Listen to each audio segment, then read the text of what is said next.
Quand vous voyez une femme très maquillée, cela montre qu'elle est vide à l'intérieur. Elle est fausse à l'intérieur. C'est tout à fait ça. Si la femme, j'en ai vu une l'autre jour, qui avait les cheveux verts, c'est vrai, qui avait tout ce machin vert sur les yeux. Bon, si vous n'aviez pas de cheveux et que vous vouliez vous mettre des cheveux, il n'y aurait pas de problème. Mais mettez-en qui ait l'air humain. Et si vous n'aviez pas d'ongles et que vous vouliez mettre des ongles, n'en mettez pas qui ressemblent à des cosses de haricots blancs. Mettez de vrais ongles. Si vous n'avez aucune de ces choses, il n'y a pas de problème. Si vous n'avez pas de dents, procurez-vous-en. Si on peut vous en faire, procurez-vous-en.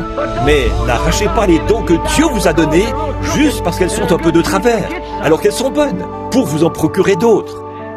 Ne vous teignez pas les cheveux ou autres et ressemblez alors à quelque chose qui est sorti de la vase quelque part.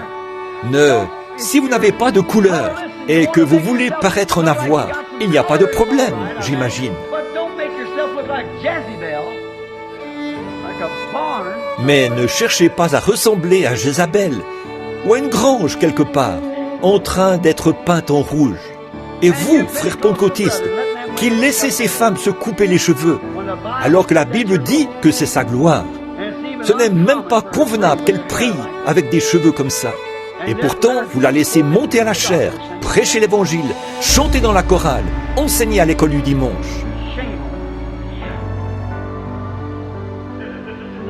Honte à vous! Vous devriez avoir honte.